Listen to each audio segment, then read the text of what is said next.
Assalamualaikum warahmatullahi wabarakatuh. Waalaikumsalam warahmatullahi wabarakatuh. Alhamdulillahirabbil alamin wa bihi nasta'in ala umuri dunya waddin. Wassalatu wassalamu ala asrofil anbiya'i wal mursalin wa ala alihi washabihi ajmain amma ba'du. Puji syukur kehadirat Allah Subhanahu wa taala dan salawat serta salam senantiasa tercurah kepada junjungan kita Nabi besar Muhammad sallallahu Sallallahu alaihi wasallam. keluarga, sahabat, dan insya Allah kepada kita semua selaku umatnya. Amin ya robbal alamin. Amin. Saya Juheria akan membacakan makalah gizi seimbang bagi bayi. Mata kuliah kesehatan dan gizi anak usia dini. Dosen pengampu Ibu Fitria Budi Utami MPD. Selaku dosen pengampu mata kuliah gizi dan kesehatan anak usia dini. Makalah ini disusun oleh kelompok 8 yang terdiri dari yang pertama Ibu Irma Nurmala, yang kedua Ibu Siti Holilah, yang ketiga Ibu Siti Nurhayati, yang keempat Ibu Lilis Permatasari, yang kelima Ibu Nur Asia, yang keenam Ibu Juheria saya sendiri. Bab 1. Pendahuluan. Landasan teori Al-Quran Surat An-Nahl ayat 68 sampai 69. Dan Tuhanmu mewahyukan kepada lebah, buatlah sarang-sarang di bukit-bukit, di pohon-pohon kayu, dan di tempat-tempat yang dibikin manusia. Kemudian makanlah dari tiap-tiap macam buah-buah dan tempuhlah jalan Tuhanmu yang telah dimudahkan bagimu. Dari perut lebah itu keluar minuman madu yang bermacam-macam warnanya. Di dalamnya terdapat obat yang menyembuhkan bagi manusia. Sesungguhnya pada yang demikian itu benar-benar terdapat tanda kebesaran Tuhan bagi orang-orang yang memikirkan. Tafsir. Ayat ini menekankan bahwa Allah menyediakan sumber gizi terbaik dari alam bagi bayi. Syifa atau obat dan nutrisi terbaik yang disediakan secara alami adalah air susu ibu atau ASI. Baik, slide selanjutnya akan dibacakan oleh Ibu Lilis Permatasari. Kepadanya dipersilakan. Baik, terima kasih Bu Juhairia atas waktunya. Ya, sama-sama. Di sini saya akan menjelaskan tentang landasan teori Al-Quran yang terdapat dalam surat Al-Maidah ayat 88 ya. Bismillahirrahmanirrahim. Wa kulu mimma razaqakumullahu halalan thayyiban. Wattaqullaha alladzi antum bihi mu'minun. Yang artinya, dan makanlah makanan yang halal lagi baik dari apa yang Allah telah rezekikan kepadamu, dan bertakwalah kepada Allah yang kamu beriman kepadanya. Menurut tafsir di sini adalah prinsip halalan thayyiban menjadi dasar pemberian gizi bayi. Makanan bayi tidak hanya harus halal secara umum, tapi juga thayyib atau baik, bergizi, dan aman sesuai tahapan perkembangannya, dikutip oleh Rusdiana dan kawan-kawan 2025. Di slide kedua yaitu apa itu makanan bergizi. Makanan bergizi itu yaitu makanan yang mengandung karbohidrat, yaitu fungsinya sebagai sumber tenaga. Yang kedua, protein, membangun dan memperbaiki sel. Yang ketiga, vitamin dan mineral, menjaga fungsi tubuh. Terus, yang keempat, mengandung serat, melancarkan pencernaan. Yang kelima, air, menjaga hidrasi tubuh. Di sini saya akan menjelaskan tentang apa itu pertumbuhan dan perkembangan pada bayi. Pertumbuhan merujuk pada perubahan fisik, yaitu berat atau tinggi. Perkembangan merujuk pada fungsi tubuh. Masa bayi antara 0 sampai 12 bulan adalah masa pertumbuhan tercepat dalam siklus hidup manusia. Menurut Nopianti dan Utami 2025, status gizi pada periode ini menentukan kualitas kesehatan di masa depan. Bayi yang mengalami kekurangan gizi berisiko mengalami wasting atau stunting, dikutip oleh Nopianti dan kawan-kawan 2023.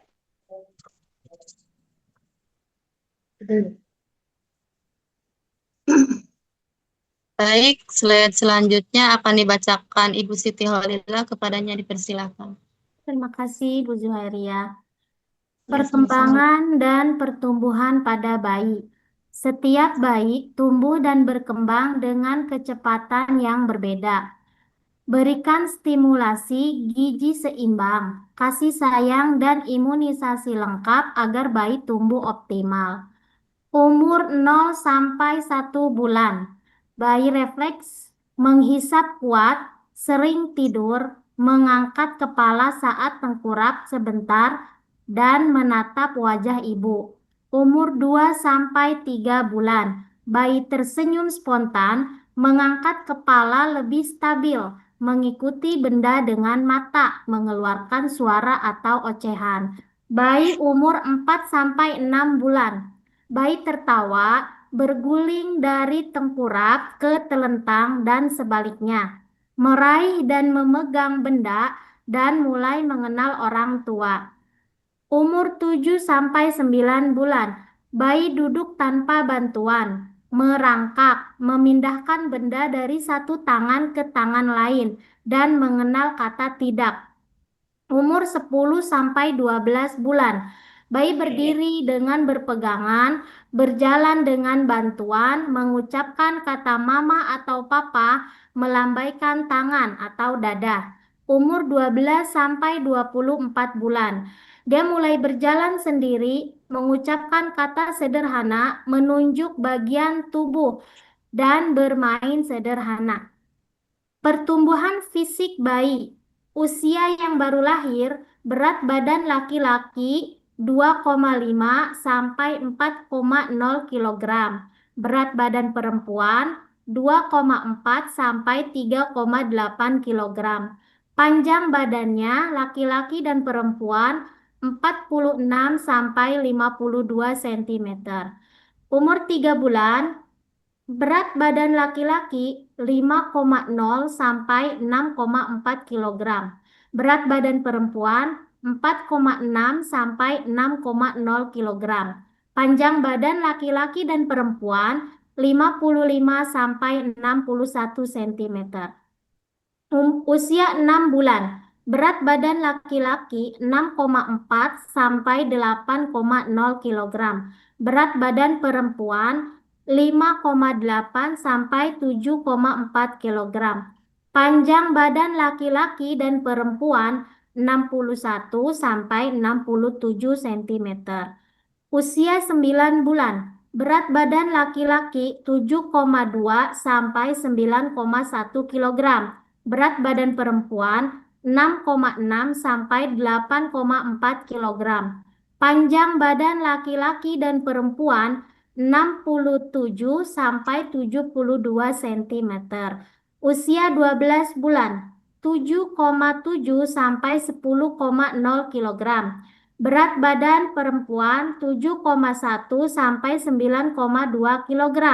Panjang badan laki-laki dan perempuan 71 sampai 77 cm. Usia 18 bulan. Berat badan laki-laki 9,0 sampai 12,0 kg. Berat badan perempuan 8,1 sampai 11,0 kg. Panjang badannya laki-laki dan perempuan 77 sampai 83 cm. Usia 24 bulan. Berat badan laki-laki 10,0 sampai 13,0 kg. Berat badan perempuan 9,0 sampai 12,0 kg. Panjang badan laki-laki dan perempuan 83 sampai 90 cm. Catatan, data di atas adalah kisaran normal. Pantau pertumbuhan bayi secara rutin di posyandu atau fasilitas kesehatan. Stimulasi perkembangan bayi. Yang pertama, ajak berbicara. Ajak bayi berbicara dan menyanyi setiap hari. Yang kedua, beri sentuhan dan kasih sayang. Pelukan, belayan, dan senyuman membuat bayi merasa aman. Yang ketiga, beri mainan aman. Gunakan mainan berwarna, bertekstur, dan sesuai usia. Yang keempat, beri kesempatan bergerak, tummy time, merangkak, dan bermain membantu perkembangan motorik. Selanjutnya, kebutuhan bayi. Yang pertama ada ASI eksklusif usia 0 sampai 6 bulan. Dilanjutkan ASI hingga 2 tahun atau lebih dengan memberikan makanan pendamping ASI bergizi. Yang kedua, makanan bergizi seimbang. Makanan pendamping ASI mulai 6 bulan dengan menu seimbang. Yang ketiga, tidur cukup. Bayi 0 sampai 12 bulan membutuhkan tidur 12 sampai 16 jam per hari. Yang terakhir, imunisasi lengkap. Lindungi bayi dari penyakit berbahaya. Selanjutnya, terima kasih, Bu. Slide selanjutnya akan dibacakan Ibu Nur Asia, kepadanya dipersilahkan. Baik, terima kasih Bu Joheria. Sama-sama. Prinsip gizi seimbang pada bayi. Prinsip utama gizi bayi adalah pemenuhan kebutuhan energi dan zat gizi sesuai dengan kapasitas saluran pencernaan bayi yang masih terbatas. Dikutip dari Susilawati dan Kuspriyanto 2016 menjelaskan bahwa prinsip gizi bayi berpusat pada 1. Bayi usia 0 sampai 6 bulan pemberian ASI eksklusif. Yang kedua, bayi atau anak usia 6 sampai 24 bulan transisi dari ASI ke makanan keluarga melalui makanan pendamping ASI. Secara bertahap, variasi makanan untuk bayi usia 6 sampai 24 bulan semakin ditingkatkan. Bayi mulai diberikan sayuran dan buah-buahan, lauk pauk, sumber protein hewani dan nabati, serta makanan pokok sebagai sumber kalori. Karakteristik makanan pendamping ASI yang baik. Dokumen tersebut juga menyebutkan kutipan langsung mengenai kriteria makanan pendamping ASI yang mendukung gizi seimbang. Yang pertama, padat energi, protein, dan zat gizi mikro yang sudah kurang pada ASI. Nah, Fe, zat besi, zinc, kalsium, vitamin A, vitamin C, dan folat. Yang kedua, tidak berbumbu tajam, menggunakan gula, garam, penyedap rasa, pewarna, dan pengawet secukupnya. Yang ketiga, mudah ditelan dan disukai anak-anak. Yang keempat, tersedia lokal dan harga terjangkau. Nah, keamanan pangan menurut Khairiyah dan Kurniawati 2021 menghindari kontaminasi bakteri. Nah, selanjutnya kebutuhan gizi pada bayi yang antaranya berdasarkan Zaini Sediutama 2012, kebutuhan bayi meliputi energi. Nah, energi dibutuhkan untuk metabolisme dasar dan pertumbuhan yang cepat.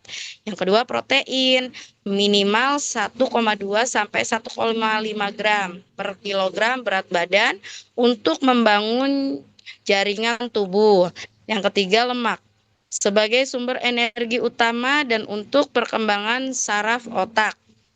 Yang keempat, zat gizi mikro, terutama zat besi atau Fe, karena cadangan alami bayi mulai menipis setelah usia 6 bulan menurut Pritasari dan kawan-kawan 2017. Standar kebutuhan, slide selanjutnya Bu Ila. Nah, Standar kebutuhan gizi bayi dan jadwal pemberian atau menu ibu menyusui dan bayi.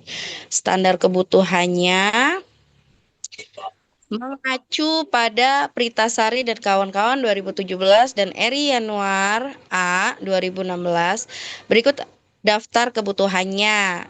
Yang pertama, usia 0 sampai 6 bulan, standar kebutuhan gizi, energi 550 kilokalori, protein 9 gram, cairan 700 ml sepenuhnya dari ASI. Berdasarkan referensi Pritasari dan kawan-kawan, dalam gizi dalam keluarga dan Eri Yanuar A 2016 dalam diet sehat dan aman untuk anak.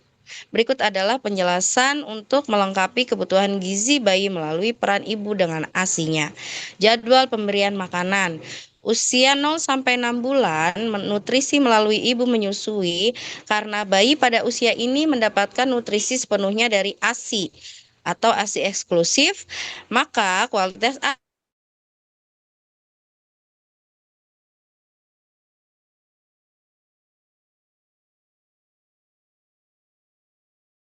sisa energi atau kalori. Kedua, protein yang berkualitas tinggi. Ketiga, cairan atau air seperti ASI atau air minum biasa. Dan yang keempat, kalsium dan zat besi. Kelima, vitamin larut lemak. Ada vitamin A, D, E, dan K. Dan usia 7 sampai 11 bulan itu standar kebutuhan gizinya, energinya 725 kilokalori, proteinnya 15 gram, zat besi 7 mg, cairannya 800 ml. ASI plus makanan pendamping ASI.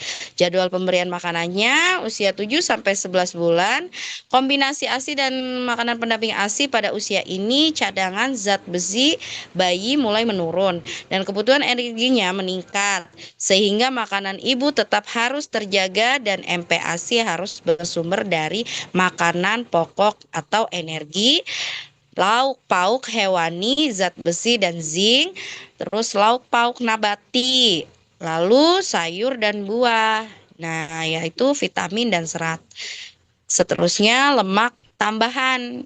Lemak tambahannya penambahan sedikit minyak kelapa, santan atau mentega pada makanan pendamping ASI untuk meningkatkan kepadatan kalori dan membantu penyerapan vitamin larut lemak. Dikutip dari Pritasari dan kawan-kawan 2017. Sudah, Bu.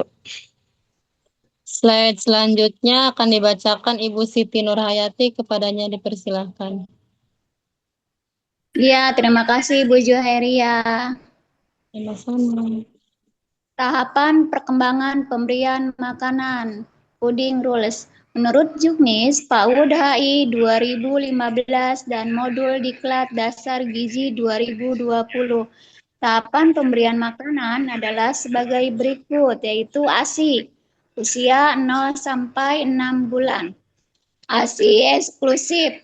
ASI adalah makanan tunggal terbaik karena kualitas dan kuantitas ASI sangat dipengaruhi oleh pola makan ibu. Puding rulesnya yaitu jadwal harian menurut ibu menyusui. Makan pagi jam 7 yaitu nasi putih atau merah, ikan goreng atau pepes, tumis daun katuk atau bayam. Minum 1 gelas air putih 300 ml. Selingan paginya snack, yaitu kacang hijau rebus atau bubur kacang hijau.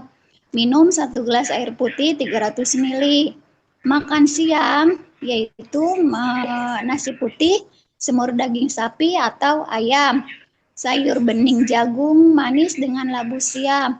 Minum 1 gelas air putih plus 1 gelas jus jeruk. Jam selingan sorenya yaitu snack. Makan malamnya yaitu nasi putih sup ayam dengan wortel dan kentang. Minum 1 gelas air putih. Yang kedua, MPASI usia 6 sampai 9 bulan. Pada fase ini, bayi mulai diperkenalkan dengan MPASI karena ASI saja sudah tidak mencukupi kebutuhan energi dan mikronutrien, terutama zat besi. Berdasarkan sumber Pritasari dan kawan-kawan 2017 dan modul Diklat Dasar Kesehatan dan Gizi 2020.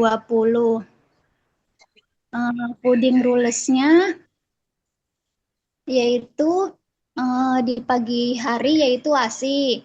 Makan siang itu MP ASI lumat dengan menu bubur saring beras putih, hati ayam, plus lumatkan labu kuning, sedikit minyak, kelapa atau santan. Jam siangnya, pemberian siang hari yaitu makan siang MP ASI lumat dengan menu bubur saring beras merah plus ikan kembung. Jam sorenya yaitu pur pepaya atau ASI saja. Yang ketiga itu nasi tim. Nasi tim usia 9 sampai 12 bulan, makanan lembek. Nasi tim atau makanan yang dicincang halus. Pemberian makanan bayi usia 9 bulan yaitu ASI pemberian pertama setelah bangun tidur. Makan pagi MP ASI lembek, menunya nasi tim sering dengan hati ayam, bayam, dan sedikit santan atau minyak. Teksturnya dicincang halus atau dilumatkan kasar. Jam selingan paginya itu snack. Makan siangnya menunya nasi tim ikan kembung atau tuna dengan labu kuning dan tahu. Sebelum tidur siang yaitu dengan ASI. Makan sorenya snack lagi. Terus makanan keluarga yaitu ada usia 12 bulan ke atas, sayur-sayuran, lauk hewani, lauk nabati, buah-buahan, makanan berkuah, cemilan sehat. Pudding rulesnya yaitu makanan keluarga. Makan pagi menunya nasi putih, omelet sayur, telur, bayam atau wortel, dan potongan tempe goreng. Minum air putih atau susu. Selingan paginya, contohnya potongan buah segar. Makan siang dengan nasi putih, sop ayam. Selingan sorenya bisa roti gandum, selai kacang atau puding buah. Makan malamnya bisa nasi putih, ikan goreng, tepung, dipotong kecil, tumis labu siam, dan irisan jeruk atau buah lainnya. Udah, slide selanjutnya Bu Juju.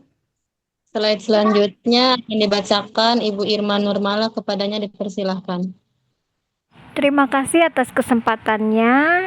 Saya akan melanjutkan presentasi ke slide berikutnya.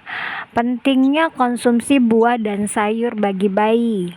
Pertama adalah kaya vitamin dan mineral. Buah dan sayur adalah sumber mikronutrien alami yang tidak bisa diproduksi sendiri oleh tubuh bayi, namun sangat krusial untuk perkembangan organ mereka.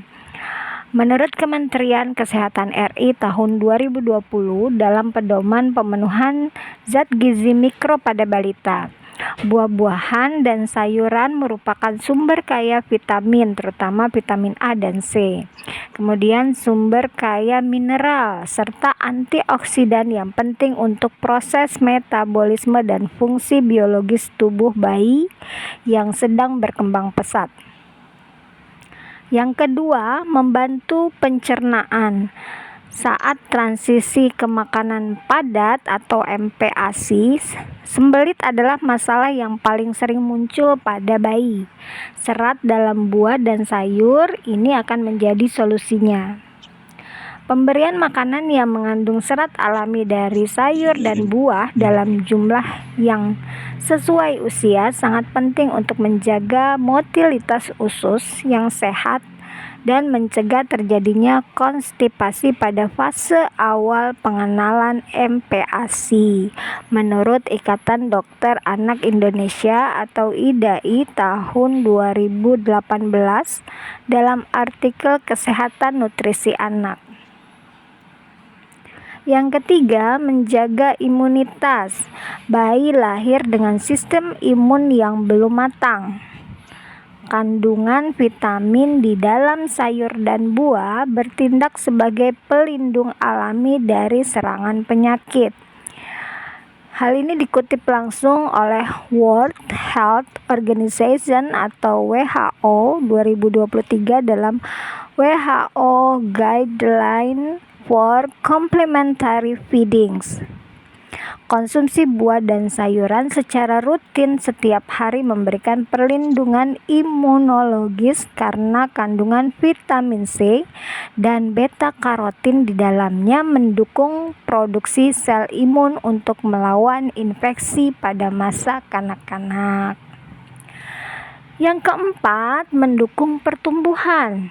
Nutrisi dari buah dan sayur memastikan bayi tumbuh optimal secara fisik maupun kecerdasan otak, sekaligus menghindarkan dari resiko stunting. Keragaman pangan termasuk konsumsi buah dan sayur yang kaya zat gizi mikro sejak usia 6 bulan berkorelasi signifikan terhadap pencegahan gangguan pertumbuhan linier atau stunting dan mendukung perkembangan kognitif anak secara optimal. Menurut UNICEF 2021 dalam Global Nutrition Report for Early Childhood. Slide selanjutnya, hindari kebiasaan makanan tidak sehat. Pertama, terlalu banyak makanan manis dan asin, konsumsi gula dan garam secara berlebihan pada anak-anak bisa memicu berbagai masalah kesehatan jangka panjang. Contohnya obesitas, diabetes, dan tekanan darah tinggi sejak usia dini. Selain itu, rasa manis dan asin yang kuat dapat merusak preferensi rasa alami anak terhadap makanan sehat. Konsumsi tinggi gula dan garam pada masa awal anak-anak meningkatkan resiko obesitas dan hipertensi di kemudian hari, serta dapat mengganggu pembentukan pola makan sehat karena anak menjadi terbiasa dengan ambang rasa yang terlalu kuat. Menurut Kementerian Kesehatan RI tahun 2021 dalam Panduan Pembatasan Konsumsi Gula, Garam, dan Lemak atau GGL. Kedua, porsi makan tidak seimbang. Pemberian porsi makan yang tidak seimbang, baik kekurangan maupun kelebihan salah satu mikronutrien seperti terlalu banyak karbohidrat tanpa diimbangi protein dan serat yang cukup dapat menyebabkan malnutrisi, baik berupa gizi kurang underweight atau gizi lebih overweight. Ketidakseimbangan porsi dan komposisi zat gizi dalam piring makan anak dapat memicu beban pada malnutrisi atau double burden of malnutrition, di mana anak beresiko mengalami stunting sekaligus obesitas akibat tidak terpenuhinya prinsip gizi seimbang. World Health Organization atau WHO 2024 dalam Global Status Report of Child Nutrition. Ketiga, kurang minum air putih. Air putih merupakan komponen krusial untuk menjaga hidrasi tubuh, mendukung fungsi ginjal, dan membantu proses metabolisme sel anak. Mengabaikan konsumsi air putih atau menggantinya dengan minuman kemasan yang manis sangat berbahaya bagi kesehatan anak.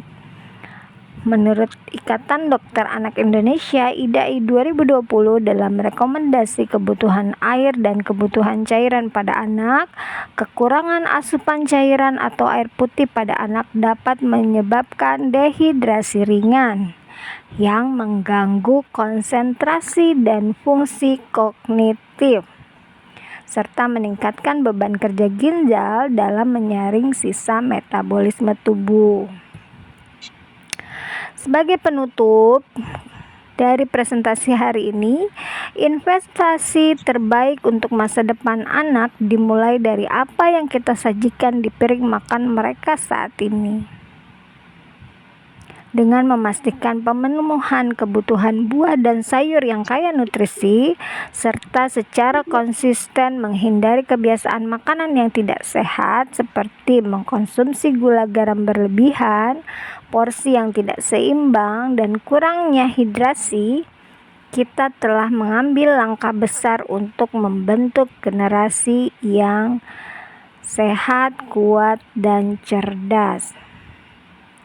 Terima kasih atas perhatiannya. Selanjutnya akan saya kembalikan kepada MC untuk diakhiri presentasi hari ini, dan teman-teman bisa membuka sesi tanya jawab. Silakan Ibu MC, Bu Juhairia. Baik teman-teman, itulah pemaparan presentasi dari kelompok kami. Semoga bisa bermanfaat bagi kita semuanya. Apabila banyak kekurangan, mohon dibukakan pintu maaf yang sebesar-besarnya.